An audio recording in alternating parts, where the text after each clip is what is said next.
थे। एक बार लक्ष्मी माता सोची कि चलते हैं आज प्रभु के किसी के भक्त के ऊपर कृपा करने।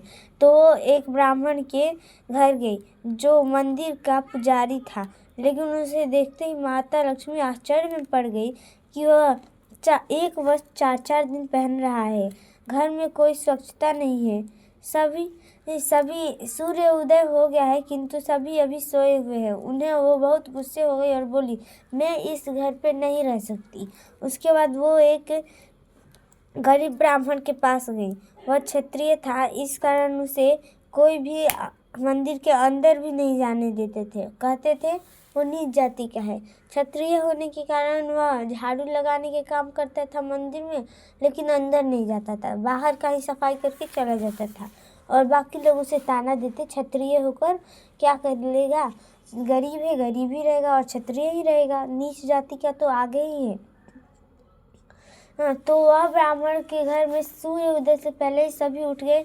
बूढ़े बच्चे सब सारा घर का स्वच्छता हो चुकी थी और सभी ने साफ कपड़े पहने हुए थे और सभी समय से माता लक्ष्मी और विष्णु के पूजा में आ गए थे। तो उन्होंने बोला कि यही स्थान है मेरे आशीर्वाद देने योग्य। तभी उस घर का क्षत्रिय बोला, सुनिए आप कौन है माता? तो उन्होंने बोला कि मैं माता लक्ष्मी हूँ, क्या तुम मुझे अपने घर का प्रसाद नहीं दोगे? तो उन्होंने बोला, हाँ अभी देता हूँ, बैठिए। तो वो बैठकर खाना शुरू हुआ।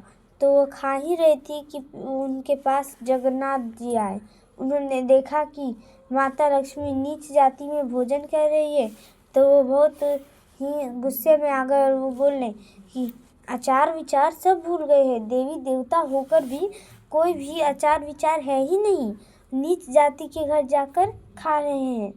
पता नहीं स्वच्छता होगी कि नहीं। भोजन करके माता लक्ष्मी बोली, मैं फिर आऊँगी और बाद में फिर आऊँगी, मैं अभी चलती हूँ। जाते ही देखा कि माता श्री बलराम जी उन्हें मना रहे हैं और जगन्नाथ जी बहुत गुस्से में बैठे थे और बोल रहे थे, आचार विचार सब यहाँ पर फिर भूल गए हैं। माता लक्ष्मी आचार विचार सब भूल गई है। उन्हें ये भी पता नहीं नीच जाति में भोजन नहीं करना चाहिए। तो वो माता लक्ष्मी अंदर गई और बोली कि आप सब यहीं पर बैठिए, मैं अभी प्रसाद लाती हूँ। वह गई भोजन बनाने। तो उन्होंने बोला, आचार विचार सब भूल गई है, भगवान होकर भी कुछ नहीं आता, इसलिए मैं भोजन नहीं करूँगा, आप लोग जाइए। तो बलराम जी भी भोजन नहीं किए, क्योंकि माता लक्ष्मी को तो मनाना आसान था, लेकिन श्री जगन्नाथ जी को मनाना बहुत ही मुश्किल था, इसलिए उन्होंने भी भोजन नहीं किया। माता लक्ष्मी बोली कि मेरा कार्य था भोजन बनाकर देना, अगर मेरा यहाँ पर कोई भोजन ही ग्रहण नहीं करेगा तो मैं यहाँ पर करूँगी क्या? और माता लक्ष्मी रुष्ट होकर चली गई। 2 दिन हो गया वो भूखे ही रहे। तब उन्होंने बोला कि चल लाला, हम लोग भोजन बनाते हैं। उन्होंने लक्ष्मी जी को क्या लगता है कि वही एक श्रेष्ठ है, हम खुद से भी बना लेंगे। गए अभी रसोई घर में गए तो देखे कि भोजन तो है ही नहीं। वो बोले, लाला यहाँ का सारा चीज़ सामान क्या हो गया? तो उन्होंने बोला, भैया ये आप ही का दया है, आपने ही तो माता लक्ष्मी को रुष्ट करके उन्हें भेजने पर मजबूर कर दिया, अब हम लोगों को भूखे ही रहना पड़ेगा। तब उन्होंने श्री जगन्नाथ जी ने बोला, क्या हुआ, हम लोग चलते हैं स्वर्ग की दरवाजे पर, वहाँ पर कई भिक्षुकों को भोजन मिलता है। वो मंदिर के पास गए, वहाँ पर एक कटोरे लेकर बैठ गए और एक महिला आई, कुछ दी तो नहीं, लेकिन बोली, अरे बच्चों, पढ़ाई लिखाई सब छोड़ दिए, जाओ घर जाकर पढ़ाई लिखाई सीखो, भीख मांगना नहीं। तब वो कुछ दी नहीं और फिर चली गई। फिर एक बूढ़े व्यक्ति आए, उन्होंने बोला कि बच्चों, में तुम लोगों को भूख लगी होगी, ये लो मूली खा लो। मूली लेकर जैसे ही वो लोग खाने गए, तभी इतना जोर से हवा आया कि उनकी सारी मूली उड़ गई। मूली उड़ते ही सभी वो दोनों मूली के पीछे दौड़े, लेकिन मूली सारा गिर गया और उन दोनों को भूखे लगना पड़ा। तब बलराम जी बोले कि सच कहता हूँ भैया, चलिए और माता लक्ष्मी से क्षमा मांग लीजिए, वरना हमें भूखे ऐसे ही घूमना पड़ेगा। तो उन्होंने बोला ठीक है, लेकिन वो है कहाँ? उन्होंने बोला जहाँ ज़्यादा श्री होगी वहीं माता लक्ष्मी होगी। तभी उन्होंने घूमते घूमते देखा कि ये घर में इतनी श्री आ रही है कि बाहर तक दिखाई दे रहा है। इतना प्रकाश देकर बलराम जी बोले कि चलिए वहीं है माता लक्ष्मी। और वहाँ गए तो देखे कि एक छोटा बच्चा सभी को वस्त्र दान कर रहा है और बगल में माता लक्ष्मी बैठी है। उन्हें देखकर वो उन दोनों बच्चों को देखकर माता लक्ष्मी बोली, मेरे प्रभु, आपको तो पता ही है कि मेरी कितनी ज़रूरत है, फिर भी जगन्नाथ जी को मनाने के लिए आपने भी मेरा त्याग कर दिया। तब उन्होंने दंपत्ति से कहा कि जाओ उन दोनों बच्चों को बुला कर लाओ। बच्चे के जाते ही वो सब चले गए और माता लक्ष्मी और दोनों बच्चे के रूप में जगन्नाथ और बलराम जी बोले कि माता लक्ष्मी चलिए घर चलिए।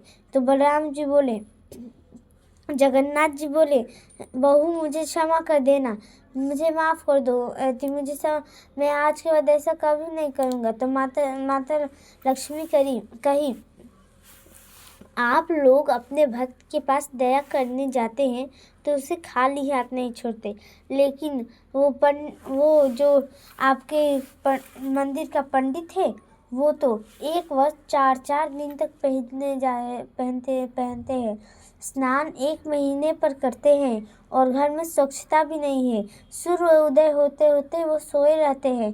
और एक ये क्षत्रिय है किंतु बहुत ही अच्छा है, सूर्य उदय होने से पहले ही सभी नहा धोआ कर फ्रेश हो जाते हैं और घर का सारा कार्य कर देते हैं और समय से पूजा करने के लिए बैठ जाते हैं।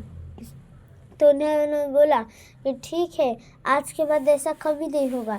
तो माता लक्ष्मी बोली कि ठीक है, लेकिन आप एक नियम लगा दीजिए, जगन्नाथपुरी में यह नियम लगा दीजिए कि जो भी भक्त श्रेणी क्षत्रिय हो या फिर ब्राह्मण हो, सभी को समान पुण्य प्राप्त होगा और उस जगन्नाथपुरी का महाप्रसाद सभी खाएं, क्षत्रिय भी पाएगा और उन्हें पुण्य भी प्राप्त होगा।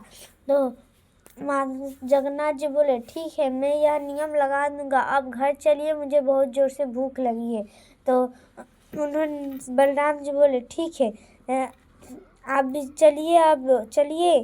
तो माता लक्ष्मी बोली, और अब मैं अपने क्षत्रिय भक्त को इतना अमीर कर दी हूँ तो उन्हें आशीर्वाद के तौर पे कुछ दे देती हूँ। और जब उन्होंने पूछा कि तुम्हें क्या चाहिए, तो उन्होंने बोला कि माता, हमें आपका चरण पादुका चाहिए। तो माता लक्ष्मी ने अपना चरण पादुका वहीं खोल कर चली गई और वह चरण पादुका उसने हमेशा अपने घर में पूजा करने के लिए रखा और हमेशा वैसे ही धन प्राप्त करते रहा। और उसके बाद माता लक्ष्मी घर गई और सभी को भोजन दिया। तब जगन्नाथ जी ने बोला, बहू, मैंने सोचा था कि ब्राह्मण ही श्रेष्ठ है, लेकिन उनसे भी श्रेष्ठ अब तो क्षत्रिय लगते हैं हमें। तो बलराम जी बोले, चुप रहिए, क्या आप फिर से भड़काएंगे मजाक करके? तो माता लक्ष्मी बोली, अब मुझे पता है आप लोग भड़काने के लिए, मुझे फिर से रुष्ट करने के लिए ऐसा कर रहे हैं। तो बलराम जी बोले, नहीं, ऐसा कुछ नहीं है, हम लोग भोजन शुरू करते हैं। तो भोजन करके उसके बाद खुशी खुशी रहने लगे।